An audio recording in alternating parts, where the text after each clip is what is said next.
Welcome everybody to another episode of Let's Nirvana. Today we have an interesting person and choice to be interviewed. It's Mohamed Sharara, the man himself. We're going to talk about his personal life. We're going to talk about his hobbies. We're going to talk about his interests, his dreams, life lessons learned, and many more deep things to come. So, welcome Mohamed to your show. How does it feel to be on the other side? It's weird. It's weird being the guest of Let's Nirvana. I'm usually the one that's asking the questions, the one that's starting and initiating the conversations. But I think being on this side makes me emotional just because of the things I will speak about and the things that will be said. Because Let's Nirvana is all about heart-to-heart conversations. Okay. And I can tell you that I've recorded, obviously, with Giovanni, our dear friend and brother, and it's on YouTube. And there are other ones in progress as well. So obviously this is going to be the second one. And the third one, I think I'm going to record with one of my school friends. From guitar? Yes. Okay, uni? Yes. No, school. Oh, my yeah. God, So really? it rolls back all the way Okay. to school. And that one is going to be really interesting because I know his parents and I already know his story, and it's very influential. And I should record it with him anytime next week, but of course it's going to go live later on. So stay tuned, there's more to come. That's the brief message. Yes. Perfect. Yes. Okay, so let's take a little bit of a different approach since you're the one being questioned. I want you to tell us a little bit about your backstory. Who's Mohamed Sharara? What does he like to do? What has he done? What is he doing now? Tell us a little bit about what you define yourself as, who you are. Honestly, that's a very straightforward question, but I feel like it's also a difficult question to answer because sometimes you as a person, you don't know what you want, and you don't know what you want to do with your life. But I can say that I'm a normal person. So I'm just a person that wants to live life, wants to be surrounded with people who want the same thing, basically, like just simple life, happy, going out with friends, spending time with people that actually give positive energy to you. Okay. I feel like that's who I am, and I try, and it's not easy as well, but I try to always have a smile on my face, even when times are hard, even when there is a difficult time in my life or just a negative energy around my surroundings. I try to always change that up and just smile, because at the end of the day, I think life is very, very, very short, and we don't know what can happen in the next minute. So you're trying to live the moment day by day, take it slow. Yes. Is that what I'm supposed to get here? Yes, actually, I am living every day as it comes. I'm not neglecting the future. I always think about where I want to be, what I want to do with my life. But if ultimately I won't dig too deep into the future because I don't know what's going to happen right now. So I'm just trying to make the most of my time. And what's very interesting is that life goes on very fast, man. Like, remember... Of course. We met, 2010? 11? 10? I guess. Yeah. It's been... We were kids. Of course. No, I still remember we used to play Black Ops 1 the whole day through. I mean, it was a constant battle of opening the doors and who's going to pay for the doors and which gun to get and etc. All the way from that to deciding what to speak about in such interviews where have our own thing going. Exactly, like it's life is very short. Yeah. I mean, back in the day, I think the only thing we used to worry about is going out and playing. Sure. We never had any other problems in life. Except for exams. Exams, yeah. Exams, that was the big thing, right? A rough period. But other than that, honestly, it was like, you have nothing. Like, it's coming back from school, playing, going out, and then, and then getting punishment if you don't do your homework. So when did this realization hit you that responsibilities are actually becoming worse and worse as life progresses? When did that hit you up that you said, I wish I was 15 again? I think it hit me when right after I traveled to Holland. Okay, so uni period.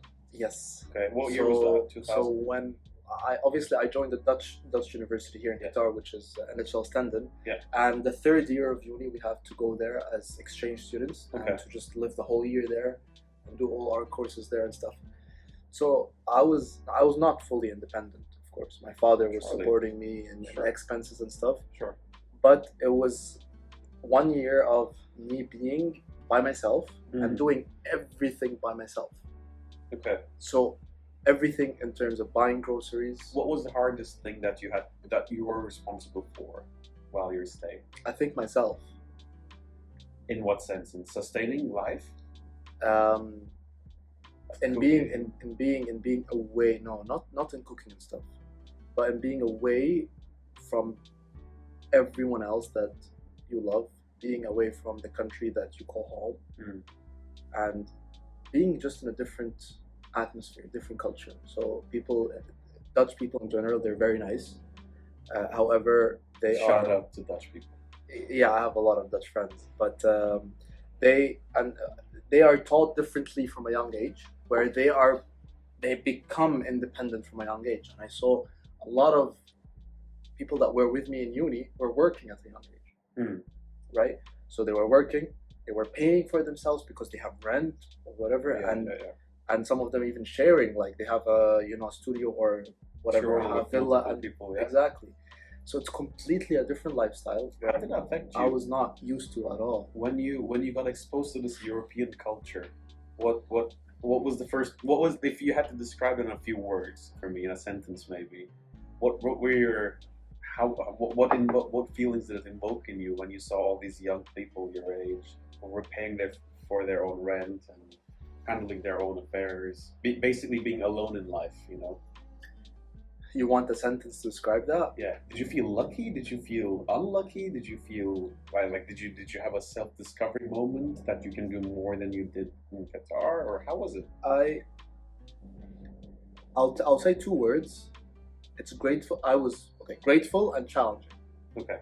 So I was grateful because I got to learn about people being independent at a young age. Like imagine 18-year-old or 19-year-old person who's independent. He's doing everything by himself, away from his family. It has the positives and the negatives, of course. But it made me realize that every euro is important. I used to go to grocery stores, and literally I used to pick out things that I'm gonna buy. Not like Qatar. You go aisle by aisle. I'm gonna get this and this and this and this. No, man, I can't. I used to go shopping to get essentials. Okay. And only once a month I used to get fruits, because fruits are very expensive in Holland. Of course. Especially the exotic ones that they import from Latin America. Exactly. Right? So I used to look at every euro and I used to find out ways how I can decrease that expenses in my bill. Okay. In the beginning I used to buy, it's a very, very funny story actually that I want to share. So in the beginning I used to buy a lot of things for groceries. Literally, like, as soon as I went there, the first month I used to buy fruits, vegetables, chocolates, chips, everything. And one thing I used to buy is water bottles as well. Okay. So. And then you discovered tap water. What happened? Yeah. So I didn't discover it actually. So we were having a gathering in my room, right? Like whatever, my house, my room, and I had it was myself and 4 other people. So we ordered food and stuff, and we had dinner there, and I'm generally drinking from my water bottle. Everything was good, no one saw anything, no one realized, because they're all right. They're not in their right senses. Yeah. Alcohol? Yeah. Sure. Yeah. So one guy randomly, he went to my tap. He started opening it, and then he started asking me for a glass. Like, why do you want glass on the tap water? What's going on? He's like, bro, we drink from tap water here. I'm like, no, really? I did not know about it. And he's like, try. I'm like, no, I can't. I'm used to Qatar. You have to drink from the bottle. Like, sure. What do you mean? Like, if you go to Egypt and you drink from tap water, dead. Something is gonna happen to you. Okay. So I drank it for the first time, and it was so bad. Like, I did not like the taste, mm-hmm. and I had funny feeling in my stomach that I was like, well, what is that? Too much fluoride. So I just spit it out. I didn't like it at all. Later, I discovered that, wow, you're saving a lot, man. Yeah.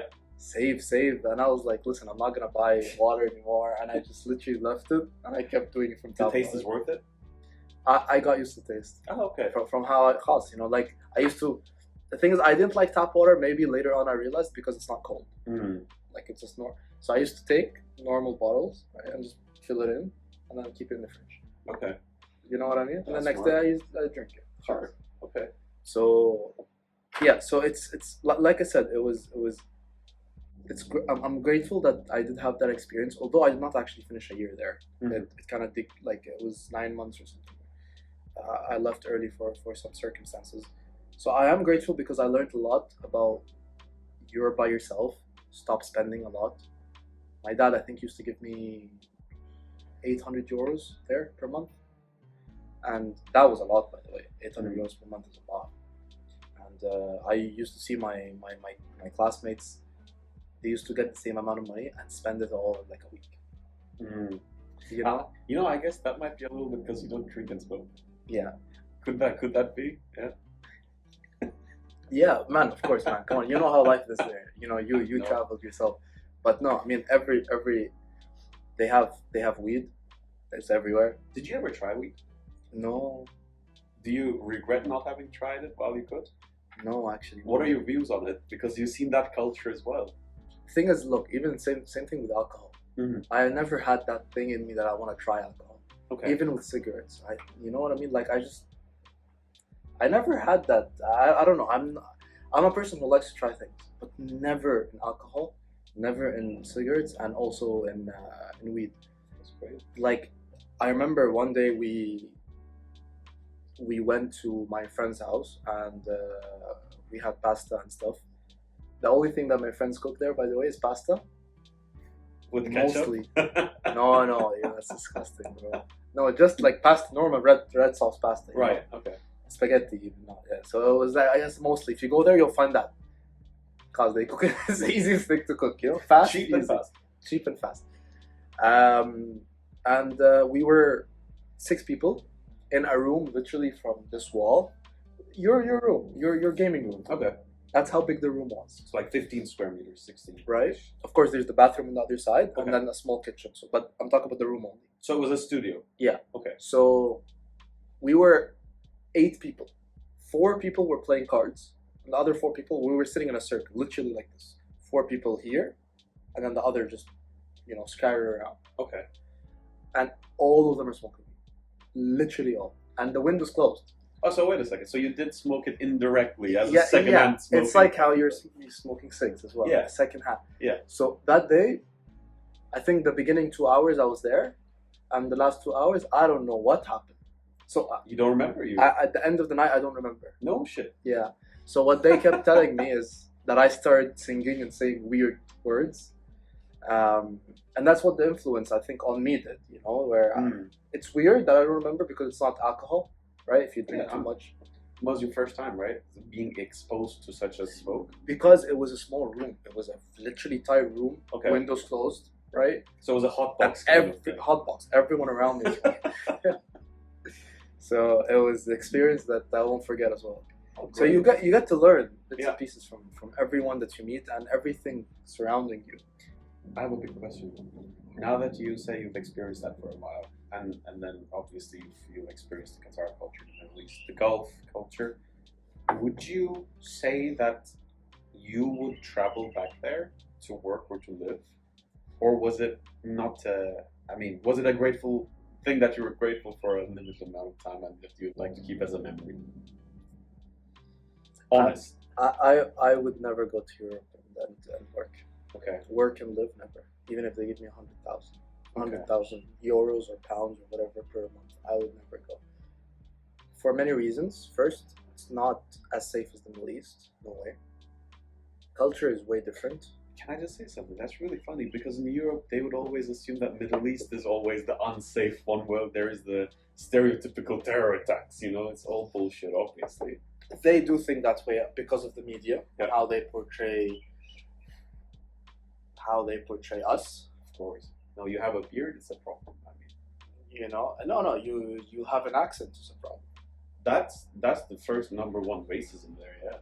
And honestly, they have a big problem with the media, and I feel like it needs to be changed because right now we live in a scary world where one thing might be happening, but then they will show completely another story in the media, and they will turn the story around to make the people living in Europe are superiors, and the people living in the Middle East or Middle Easterns in general are Tribal, very terrible. basic. Yeah, yeah. And I think that's what we face when we travel. So you felt that on yourself when you traveled? Yes. From your friends or amongst people that you came across? From my professors. Really? Not all of them. I loved some of them, but there was one professor in general who made me and one of my friends fail the same assignment that had two other Dutch people. Imagine we were a group of 4. Okay. Wait, so you and your friend failed and the Dutch passed? Yes. In the same assignment? You don't understand how funny it is, man. We were working on the same assignment. We submitted the same exact assignment. But you guys fucking failed it. Me and my friend failed, and they passed. Did you guys resubmit the assignment? Yes. Did you just pass the second time? Yes. Was it the same teacher? Yes. Did you ask him what happened the first time? No, because I don't know how they would take it.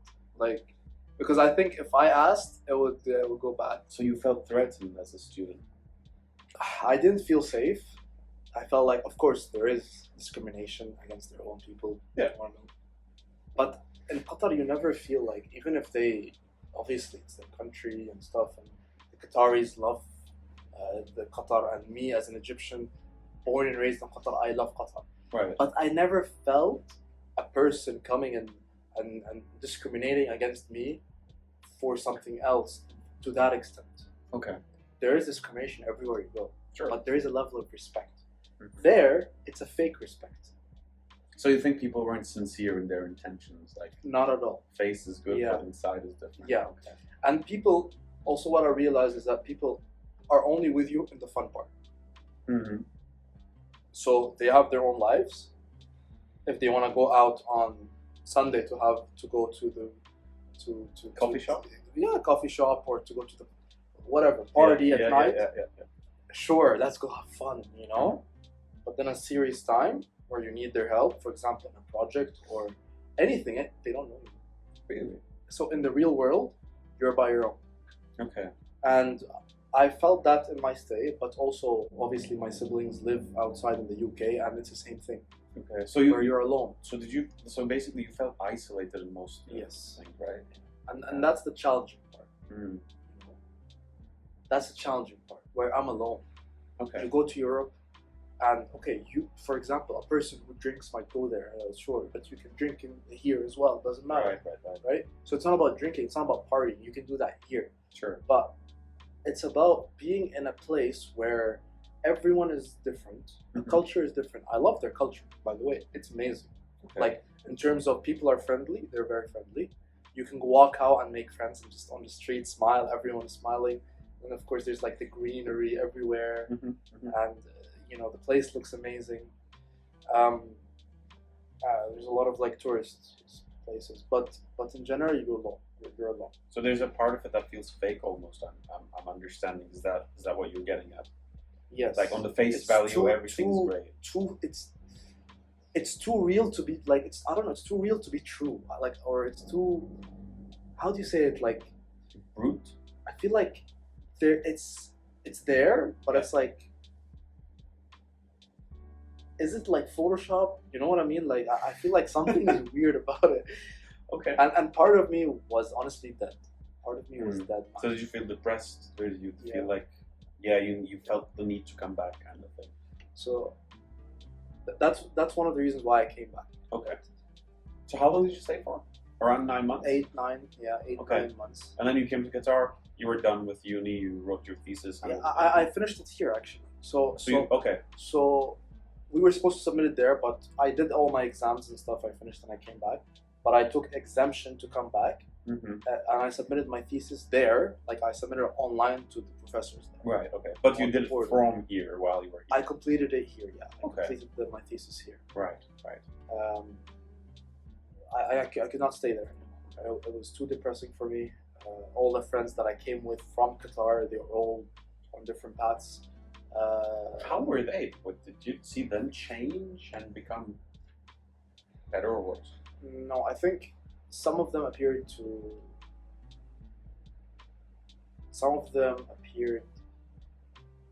on their true self, meaning that I saw who they actually are when they travel. Okay. And other people changed. They didn't change to become bad, but because of the influence of the people that were there, They adapted. they just went to a dark place. Oh, okay. I see. And I don't think people change. I think if you're a person right now, Kyra, in 10 years, you're still gonna be Kyra. You're not gonna change. Mhm. But let's say you're in a better circumstances. Let's say you got $1 million tomorrow. That money is not gonna change you. Money is gonna show who your true self is. Okay. But I think in these circumstances, the people around you or the people around them had a bad influence, right? If they were in better circumstances, they were gonna have better outcomes. Okay. It's like if you have $1 million, if you are with bad people, most probably you're gonna end up. Sure. It elevates whatever you actually are on the inside. It makes you more of what you're. If you're an asshole, you become more of an asshole, kind of thing. Am I getting you here? Yes, kind of, yes. Okay. Well, I want to tie this up to Qatar. So you said you came back to Qatar with an exemption and you finished it from here. Yeah. And then, as far as I recall, you worked for another company before Talabat, which you're currently working in at the same time right now. You worked for a few months there, or almost a year, in another company for event and project planning. And then you're in Talabat now. Yes. Okay, so I want to move on to this more exciting and happy chapter, I feel like, other than the depressing times that you had. How was that? What happened? I mean, how did you come across this job? How do you feel right now? What are you doing? What has it taught you? Is it aligning with your dreams and goals? Once I left Holland and I came back to Qatar, I still didn't discover myself until now. But at that time, at least, I knew where I wanted to go a bit. What was it? Where did you want to go? I wanted to work. I wanted, at that point, I wanted to be independent. Okay. Actually, when I came back, Financially? yes, Okay. because it came to a point where I wanted to stop asking money from my father, just because of everything he has done for me growing up, and the amount of money he spent on me, the amount of sacrifice he had to take, and I felt like I needed to be independent. I just could not find it in me to go and ask him for 100 riyals to go out or 200 riyals to put petrol. I just couldn't. Okay. I needed something that's stable, you know. Mm-hmm. And I got an opportunity to work as a marketing event planner intern. I was an intern for like 6 months, and it was good. I learned because it was my first experience actually as an intern. Yeah. With professional people. So I learned. I went out and met a lot of people from that small time zone. I left because I didn't feel appreciated enough, but nevertheless, that's fine. But that shift of me going from an intern to a full-time position, it was amazing. Yeah. Because I went from being an intern. Actually, after I stopped being an intern, there was a bit of a gap, small gap, and then I went and worked as a real estate agent. Okay. In another company. That was a full-time position. That was where my transition went. Mm-hmm. And that was for around 7 months, I think. Okay. So I learned a lot from the real estate. A lot, man. I learned how people how the market is in terms of prices. Sorry, is this real estate in Qatar? Yes. Okay. Yeah. So all my jobs except one were in Qatar. Um, uh, in terms of the market, in terms of prices, and in terms of how expensive houses are, 1 bedroom, 2 bedroom, 3 bedroom, it's very, very How expensive. much are we speaking? Do you remember the figure? Yeah, so average in Qatar, 1 bedroom is like 5-6K. 6K? Yeah. Rent-wise? Yes, rent-wise. Okay. So, of course, if you go to the cheaper areas, but again, places are not the best. Okay. Right? You'll find sharing. You'll find that the houses are very old. So you can find for sanitized proper room for a 5K. person. 5K. You can find 5.5. Good place. Good Okay. place to live. Okay. 5. You need Long 5. term. Yeah, you need 5. Okay. Just for 1 bedroom, though. That's a lot compared to world standards. I mean, So it's incredible. yeah, it's expensive. I mean, most of the things are expensive now in Qatar. But yeah, I mean, you learn a lot in a small, like you don't realize it actually, but when you encounter different people, right, from their different personalities and how they live their life, you learn a lot from them. Okay. So fortunately for me, I had the owner of that company was my friend's sister, basically. Okay. So it was amazing because she was very understanding of the scenario, and she was very helpful and supportive of my decisions. Because at the end, I left. I signed The company. Yeah, I left the company. I signed my resignation to leave the company because at that period I was leaving to Egypt, and I was going in another dark place. So life is literally, man, yeah, life fluctuates. Mm-hmm. Like happiness fluctuates. I think it's how you hold yourself and how you contain yourself in these dark moments. And I'll tell you, I did pretty bad at controlling myself at that point. What happened? Pretty bad, man. So I left to Egypt, and I was in a shock. I was scared. To engage in life. No. I was scared because I was going to a country that I have no idea about. I don't know Egypt at all. Because you were born in Qatar, right? Yeah, So as an born and Egyptian in raised. Qatar. Born and raised in Qatar. So Qatar is my home. Yeah. Like I have love for Qatar that Right. I don't have anywhere else. Right. But it's not about even that. My fear and I was in a shock, and I was really scared because I left as soon as I left that airport, Hamad International Airport. As soon as I left, I knew I cannot come back until I finish my army. That's the sentence. It was in my head. I can't come back until I finish my army.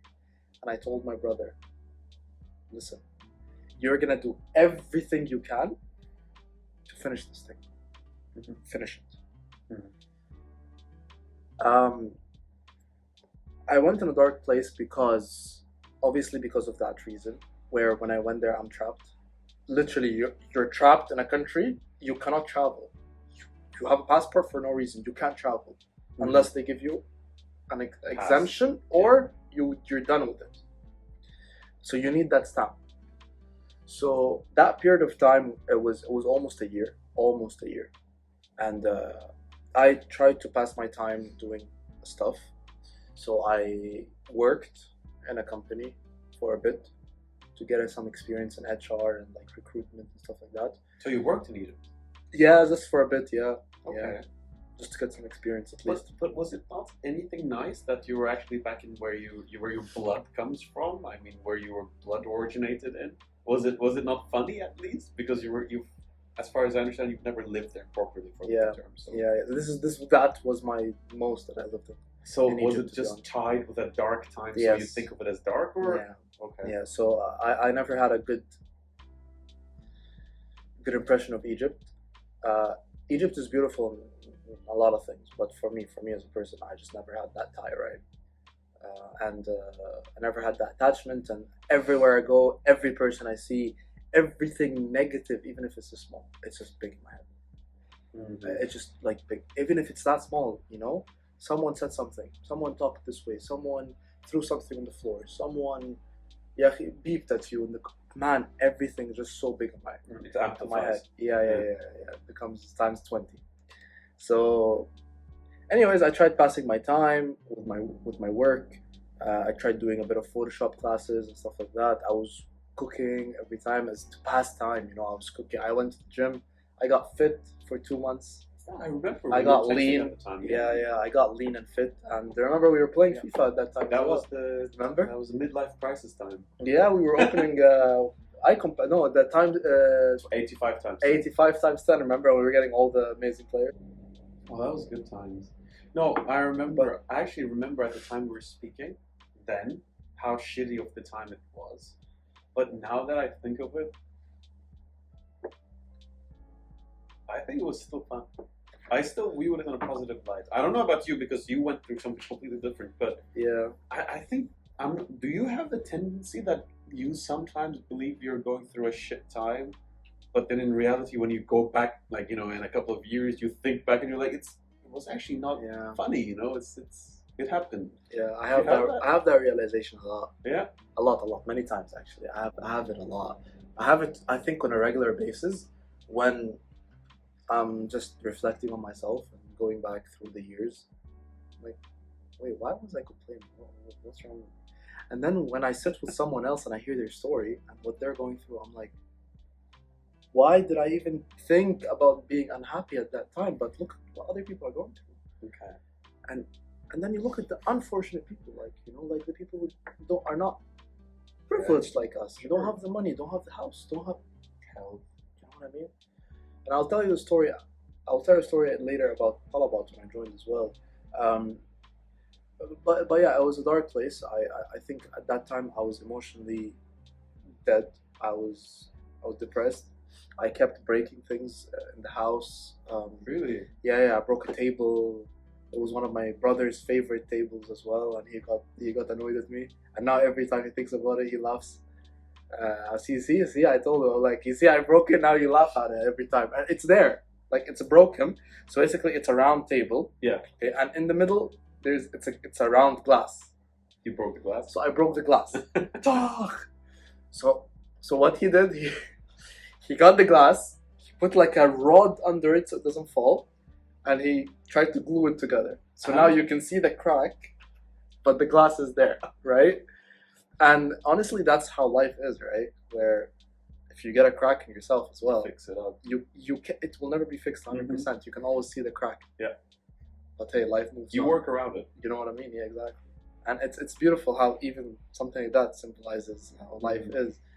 So yeah, I was at that period of time where I was crazy. I was doing things that no one does.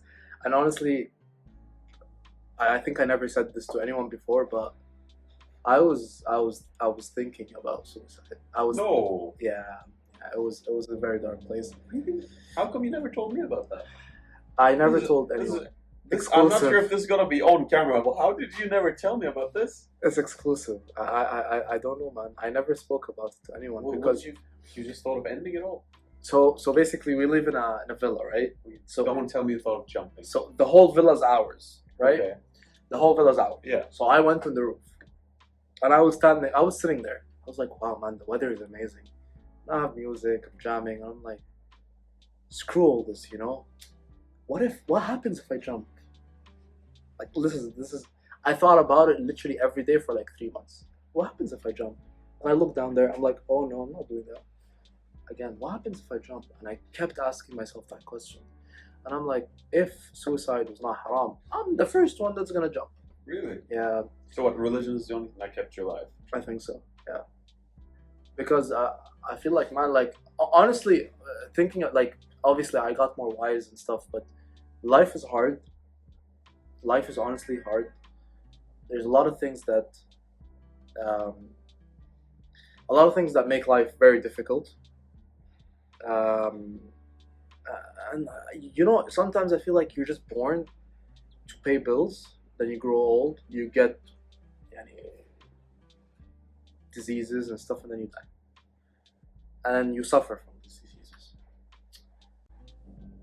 But why? Why can't we just have a perfect life?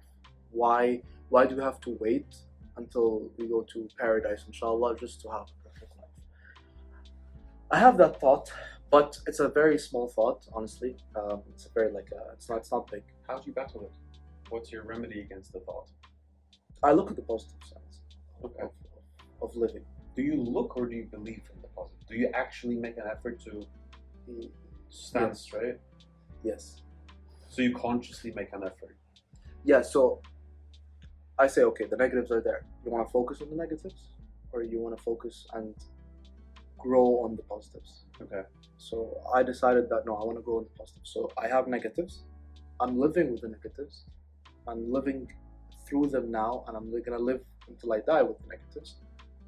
Let's focus on what's the positive side, which is the beautiful side of living, of the world. So I love to have a podcast, and that's why we have Let's Nirvana. And I love to go out, spend time with friends. Let's do that. I love traveling as well. Why not? So I just try to do things that I love. I try to be surrounded with people that I love, because at the end I feel like all of us on this world, they have a purpose. Mhm. And every person that you meet has a purpose. Every person that you meet, you will learn something from them. Even if it's for 1 hour, you will learn. Even if it's one time that you see that person, you never see them again, you will learn something from the guy. So I'm always focusing on the positive sides That's very sweet. of life, yeah. Mhm. And yeah, that's why I just try to neglect everything else, because at the end, negativity will always be there anywhere you go, whether it's in your personal life, in your jobs, when you travel, so you'll always see it. You might see it worse in other places. Oh, that was deep. Yeah. No, I mean, if you actually grew out of that and you found yourself a path that you can fuck the negative and actually focus on positive and make positive growth out of it, hallelujah. Yeah. Bless you. Yeah. That's I really tough. think we all need to focus on that, and that's a message to everyone. Mm. Focus on only the positives.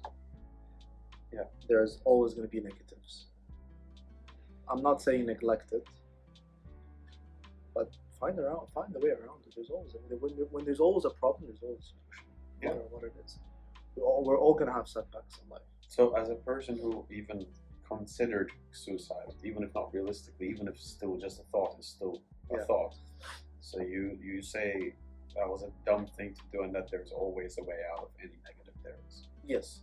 Because at the end, where am I today? At the end, that whole dark part of my life finished. Yeah. I got that stamp to get out of Egypt, right? So it's just a phase, and that phase will always end. It can't be that you're gonna be like that it's gonna end. And that's why I'm saying, like, focus on the end result. It's okay, you will have hardships, but don't skip. There's no skip button. You can't. Like, if there is, we all do it. So nice. Skip button, huh? You want the skip button? Oh my god. You know what button I want? I don't want the skip button. What You do know you what button I want? I am not bothered to get to know you button. So I want to. Whoa, what? I'm not bothered to get to know you. Yes. How come? What? So you know how you meet a person, whether it's a lady or a guy, whoever it is, right? You meet it for the first time. You don't know who the person is, right? I want to press on a button that will tell me all about this person, so I know if I continue with the person or not. I just like that. So like not wasting time on people, knowing people Get to are know not the worth people. it. Exactly. Okay. Respect. That makes sense. I Fair. got into that part of my life where I want. You know how you when you watch Netflix, right? Yeah. And there's the skip intro. Mhm. I want to skip the intro. Okay. I don't want that introduction. Do you believe in love at first sight? Wow, that question is deep. That is coming straight from the heart because of the skip intro. Because, for example, I'm a person who believes that the introduction, no matter how boring it can be, is literally what defines if you're gonna see that person on negative or positive light, no matter how, if they're a shithole, if they're like the nicest person on earth. So I was wondering if you actually believe in love on first sight, or would you just skip to the part where you've settled to into the a good routine part. to then think about love? What would it be for you? I think love grows with time, I think from my past experience at least, where I loved someone from first sight, did not end well. And I think it did not end well because I threw myself. Because I had that same thing where, well, I loved her as soon as I saw her. For me, love at first sight is not something that exists. I think if you meet a person, you'll get to know the person. Maybe you will like how she looks at first sight. Mm-hmm. But I can't say, oh, I saw Kyra, I loved Kyra at first sight. But I don't know who Kyra is. But you did love me at first sight. You're a different snack. No, but that's the concept where I don't know who you are. Uh-huh. How can I love a person when I don't know who that person is? Yeah, okay, maybe I looked at that person, I spoke to that person for 5 to 10 minutes. I had that feeling that I was safe for 5-10 minutes. And I liked what that person showed to me at a first impression. But I never loved that person. Love is a very strong word. Okay. So you believe that love grows over time? I believe love grows over time, and I believe love ends with time as well. Okay. Both. So, believe but the both. key is to find the one that doesn't end then? Or all No, of it ends, but you find a way to you find a way to maintain it. Okay. If you want to have a happy life, you need to maintain the marriage. Marriage is not easy. Tolerate each other? Marriage is I don't know. You're asking the wrong person because I don't have enough experience for that. Like you can ask my father. You can ask your father. We can have Mr. Sharara. We need Mr. Sharara one day. But no, like A man who will outlive us all. The most healthy man on earth. he's healthier than us. But no, man, like you need to maintain. Marriage is difficult. You need to maintain marriage. Mm-hmm. Now, we've spoken about your past, growing up in Qatar. We've spoken about university times, dark times in Egypt, your first work experience in Qatar, and what you're currently doing. For each era of your life, I want you to give me one sentence, a life lesson sentence, that you can share with the audience. Starting from looking back at your childhood. So childhood first. Childhood first. One sentence that describes a lesson. Live your life. Time passes very fast. You will not realize it. Literally, snap your fingers, it's gone. You blink, it's gone. Live your life when you're young, because when we're young we have time. Mm-hmm. When we get older, we have responsibility. Yeah. Time decreases. Sure. And we start focusing on only what's important in life, right? Which is the future. But just live. That's my advice for at least the people growing up, the kids that still have, Some time to go. Because if I'm me, if we have a button to go back, Oh, I will go back to Call of Duty times where we can just go back and chill. Simple. Okay. So that's the one for childhood. Yes. Now we move on to uni times, youth. What about that? Youth. Yes, you're 18, you just became... So I just went to uni. Yeah. A lesson for the Sharara back then.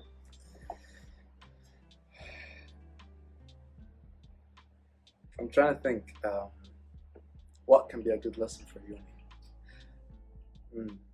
I think it will be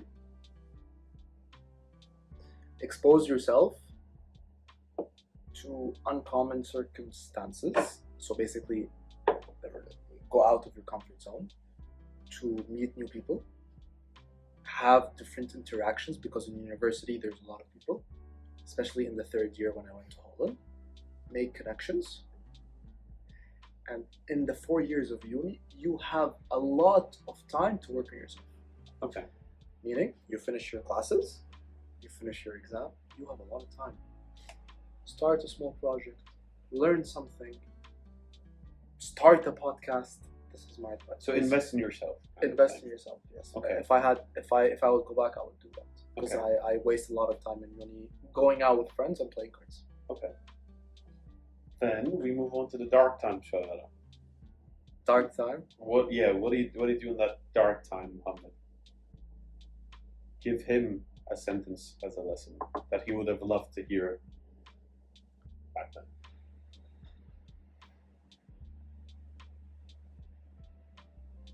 Be patient. Don't jump events. Don't think about negative things. try to be positive. I'm not saying it's impossible not to think about them, but don't let them grow. And just know that always on the other side is a river full of happiness. So, like how any good thing ends, every bad thing will end as well, and another chapter will start. So no matter your feelings at that time, don't let your feelings control you. Instead, let your brain work to know that good times are coming. So you would have reassured to relax. Yeah, Everything's gonna be okay. I would have given him a hug, to be honest. Just relax. Yeah. So you know how they always tell you give a pat? Yeah. A heartfelt pat. Yeah. Okay. And coming out of that, when you start working and life was looking bright again, what would you tell the Sharara that's almost now, maybe 2 years from now, 2 years ago? Be humble. Be humble with the things that God is giving you, because it's a privilege to work, it's a privilege to earn money. And I got what I wanted a few years ago, which is to be independent. So I shouldn't take that for granted. Instead, I think I should take things slow, work on myself, like how we're doing right now, and be excited for the future. Just see what it has in store for you. So optimistically look forward. Yeah. Coming up, this is my final question to you. I want you to look at the camera as if you're speaking to yourself in the future, and give him a sentence or a command, as almost, from now that you want him to always do in the future. So that when you can look back in this video in years, you can say, oh look, the young me wanted me to do this. Am I doing it?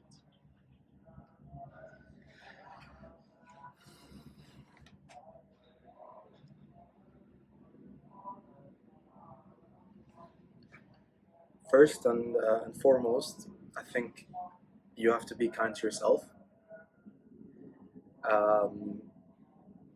Be kind to others as well. Always have sympathy, and never judge anyone without actually knowing who they are and what their purpose is. And just be happy. Whatever life throws at you is what God wants for you. So just be happy. Just live every day as it comes. And if you want, eat a banana, because a banana is very healthy for you. But yeah, just smile, live, and laugh. That's what I'll tell you. I mean, what can I say after that emotional talk? Wow, you heard that, you've listened to it, you've watched it. This was Mohamed Sharara's life up until today, and his dreams and hopes for the future as an individual. Thank you for tuning in. This was Let's Nirvana's one of probably the most special episodes that will ever be filmed. I would imagine so. And hopefully, when we're all alive in a long period of time, we might all come back to our own videos of the sort that we had today. I'm sure we all have these recordings or memories or writings, and hope that we can all fulfill Sharara's promise to be happy at all times and be hopeful at all times. Yeah, it's really important. This is a message to everyone, to me, to you, to everyone watching. Just be happy, just live your life, smile. You know, life is always green on the other side if you're not focusing on the negatives. Yeah. And hey, you know, that's why I created this podcast, Let's Nirvana, to just have a conversation, you know, a real heartfelt conversation with the person in front of you. And I was on that side of it, you know. So I'm looking forward to having more episodes with you. Of course. And me being on that chair, because it's weird sitting here. Sure, you can try. You know what I mean? It'll get dark, but sure. And yeah, there's a lot of things that we will learn from you. And I think we might even have more parts with me, because there's also other things that we can discuss. Yes. But yeah, thank you for being Thank the you for host of joining the today. podcast. And We expect to see you. See you in the next episode.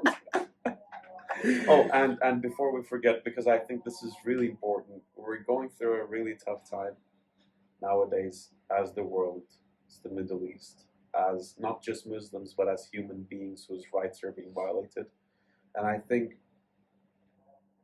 the messages that you sent out, that the lessons that you believe that you have learned over the years, I wish that we include some of these in our prayers for all those innocents that are losing their lives in the Gaza Strip. Yeah, I think it's important. I think it's important, and that goes back to what media shows on the other side of the world.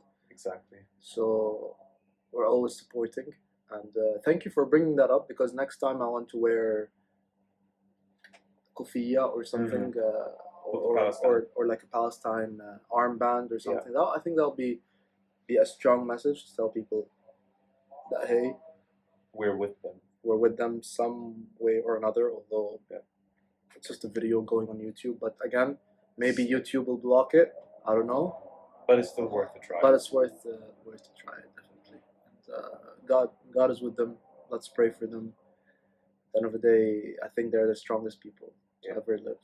And they're all shahadas at the end. Yeah, they imagine they don't have freedom, and you see the kids. Some of the kids, they're happy. They're like, all I want is to be at home, to be with my family. And that's the basic happiness. That's the basic thing that we have, but we're not grateful for. And we don't realize it until something happens to our parents. So shall we conclude with saying, always appreciate what you have while you have it? Even if you don't have it, appreciate it. Well, just appreciate life. Okay. There we have it, folks. We hope to see you in the next episode. And stay safe. God bless you all. #letsnirvana. Hashtag letsnirvana, guys. Come on.